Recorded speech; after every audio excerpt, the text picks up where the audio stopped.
हमारा टॉपिक है example to connect to the MySQL database. तो अब हम देखेंगे कि उन 5 स्टेप्स को यूज़ करते हुए हम किस तरह से MySQL डेटाबेस के साथ कनेक्टिविटी प्रोवाइड कर सकते हैं। इंट्रोडक्शन में, for connecting Java application with the MySQL database you need to follow 5 steps to perform database connectivity. तो जैसे ऑलरेडी आप जानते हैं कि जावा एप्लीकेशन के साथ अगर डेटाबेस कनेक्टिविटी करना चाहते हैं तो हमें 5 स्टेप्स परफॉर्म करने पड़ते हैं। तो driver class, the driver class for the MySQL database is com.mysql.jdbc.driver। तो अगर आप डेटाबेस कनेक्ट करना चाह रहे हैं तो उसके लिए हमें ड्राइवर चाहिए, जो हम जिक्र कर रहे थे JDBC ड्राइवर। इस केस में हम थिन ड्राइवर यूज़ कर रहे हैं टाइप 4। तो उसके लिए जो पैकेज है या जो क्लास है दैट इज com.mysql.jdbc.driver। ये ड्राइवर जो है ये बेसिकली आपको डाउनलोड करना पड़ेगा इंटरनेट से, और इसके लिए MySQL कनेक्टर आप सर्च कर सकते हैं इंटरनेट पे और आप लेटेस्ट वर्जन डाउनलोड करके इंस्टॉल कर सकते हैं अपने पास। और ये जो कनेक्टर ड्राइवर जो है ये बेसिकली आप इजीली अवेलेबल है, और हर डेटाबेस के लिए कनेक्टर जो है वो डिफरेंट होता है। यहाँ पर ये बात इंपॉर्टेंट है। Connection URL, the connection URL for the MySQL। तो हमें कनेक्शन URL जिसका हम जिक्र कर रहे थे तो वो भी हमें समझना पड़ेगा, और कनेक्शन URL जो है ये स्पेसिफिक टू डेटाबेस टाइप है। तो अगर आप Oracle के साथ कनेक्टिविटी कर रहे हैं तो कुछ और तरीकाकार है, अगर आप SQL सर्वर के साथ कर रहे हैं तो कुछ और तरीकाकार है। फिलहाल हम जिक्र जो कर रहे हैं वो MySQL का कर रहे हैं। तो MySQL में JDBC MySQL /localhost 3306 /HRM। तो यहाँ पर ये पूरा URL है। इसे पढ़ेंगे कैसे? तो JDBC जो है ये इनफैक्ट जावा की API को शो कर रहा है। इसका मतलब आप JDBC कनेक्टिविटी कर रहे हैं। कॉलन के बाद MySQL जो है ये डेटाबेस का नाम है। तो यहाँ पर अगर डेटाबेस फ़र्क होगी तो जाहिर है उसका नाम आ जाएगा। यहाँ पर हमारा जो टारगेट है दैट इज़ MySQL, तो हमने यहाँ पर कॉलन के बाद MySQL लिखा। उसके बाद :/localhost। लोकल होस्ट का मतलब ये है कि जिस मशीन पर जावा एप्लीकेशन डिप्लॉय या चल रही है उसी मशीन पर अगर आपने MySQL इंस्टॉल की हुई है और ये यानी with in same machine communication है, तो आपका जो डेटाबेस सर्वर है दैट इज लोकल होस्ट। तो उसका जो उसे कहीं और नहीं जाना। लोकल होस्ट का मतलब है करंट मशीन। लेकिन अगर फॉर इंस्टेंस आप जावा एप्लीकेशन एक मशीन पर है और आपका डेटाबेस सर्वर दूसरी मशीन पे है, तो लोकल होस्ट की जगह फिर IP आएगा उस मशीन का जिस मशीन पर डेटाबेस सर्वर होस्ट है।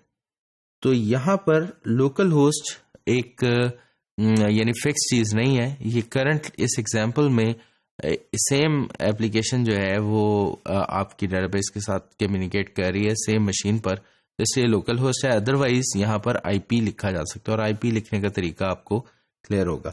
और कॉलन के बाद 3306 जो है it is in fact port number of MySQL इस पोर्ट पे लिसन कर रही है। तो इसलिए MySQL की सर्विसेज जो है इस पोर्ट पे लिसन कर रही हैं, तो इसलिए ये पोर्ट भी हमारे केस में फिक्स है। /HRM ये फिक्स नहीं है। HRM ये डेटाबेस का नाम है और ये टोटली डिपेंड करता है कि आप क्या डेटाबेस बना रहे हैं। फॉर इंस्टेंस आप स्टूडेंट डेटाबेस बना रहे हैं तो HRM के जगह स्टूडेंट DB आ जाएगा।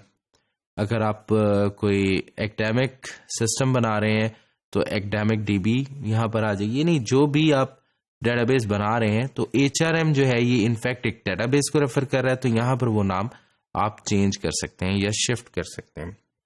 तो यही डिस्कशन यहाँ पर है। Where JDBC is the API, MySQL is the database, local host is the server name on which MySQL is running.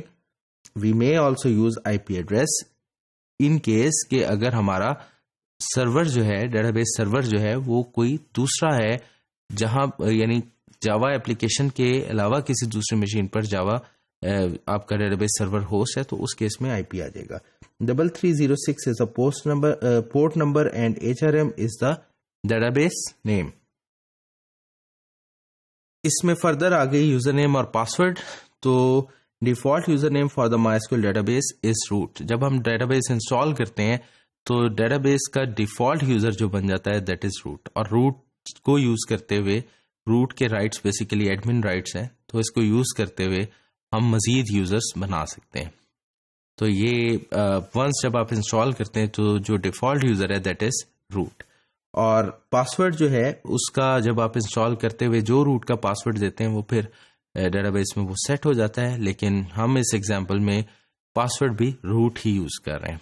तो इनफैक्ट आप रूट को यूज करते हुए आप स्पेसिफिक यूजर्स मजीद क्रिएट कर सकते हैं, और बेहतर प्रैक्टिस यही है कि आप हर डेटाबेस के लिए डिफरेंट यूजर बनाएं, और एप्लीकेशन जब कम्युनिकेट करे डेटाबेस की तो उसी यूजर और उसी पासवर्ड के साथ एप्लीकेशन के लेवल पे कम्युनिकेशन हो। खैर यहाँ पर हम एग्जांपल के लिए सिर्फ रूट एज अ यूजर और रूट एज अ पासवर्ड ही यूज करेंगे। अब MySQL DB यहाँ पर अब हम कनेक्टिविटी करना चाह रहे हैं, तो इसमें सबसे पहले let's first create a table in the MySQL database, but before creating table we need to create database first. तो आप जानते हैं कि टेबल जो है वो इंडिपेंडेंट कोई चीज़ नहीं है, वो डेटाबेस में एग्जिस्ट करता है। तो पहले हमें डेटाबेस में बनानी पड़ेगी, उसके बाद हम उसमें टेबल क्रिएट करेंगे। तो यहाँ पर स्टेटमेंट हमने SQL स्टेटमेंट लिखी है, क्रिएट डेटाबेस HRM। तो जब ये स्टेटमेंट हम SQL के लेवल पे, MySQL के लेवल पे चलाएंगे तो इनफैक्ट MySQL में एक डेटाबेस क्रिएट होगी जिसका नाम होगा HRM। उसके बाद यूज HRM, यहाँ पर हम कॉन्टेक्स्ट सेट कर रहे हैं कि इसका मतलब कि डेटाबेस इंजन को ये बता रहे हैं इसके बाद जो क्वेरीज हम चलाएं वो HRM के लेवल पे कंसिडर की जाए। और उसके बाद हम चला रहे हैं क्रिएट टेबल एम्प। तो ये टेबल जो है एम्प, ये बेसिकली HRM के अंदर क्रिएट होगा, और उसमें आप देख सकते हैं कि आईडी क्रिएट करें और उसकी टाइप मेंशन करें इंट, और उसका साइज मेंशन करें 10। उसके बाद एक एट्रीब्यूट क्रिएट करें नेम ऑफ टाइप वारचार, और साइज हम दे रहे हैं 40।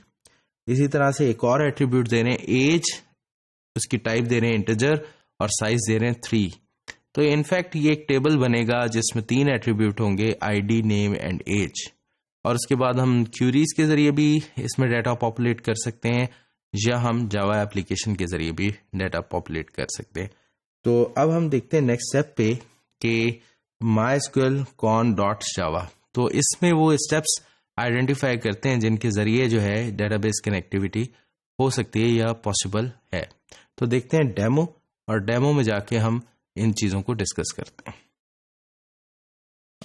ये हम देख रहे हैं कि सबसे पहले हमने क्रिएट की, ये MySQL मैंने ओपन किया हुआ है और इसका क्वेरी वाला पार्ट है, इसमें हमने क्रिएट की डेटाबेस HRM, और उसके बाद यूज HRM और क्रिएट किया एक टेबल। तो आप देख सकते हैं ये HRM की जो डेटाबेस बन गई है।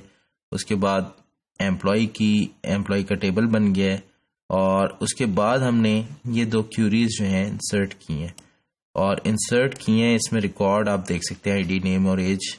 और उसके बाद हम टेबल में ये इन्फॉर्मेशन देख रहे हैं, तो ये इन्फॉर्मेशन ऐड हो गई है डेटाबेस के लेवल पे। अब हम चलते हैं जावा के पार्ट पर।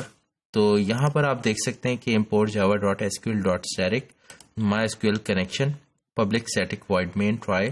तो सबसे पहला स्टेप ये था कि class.forName, और इसमें आपने com.mysql.jdbc.driver, तो ये ड्राइवर लोड किया मेमोरी में। तो फॉर नेम का फंक्शन मेथड जो है ये ड्राइवर लोड कर रहा है।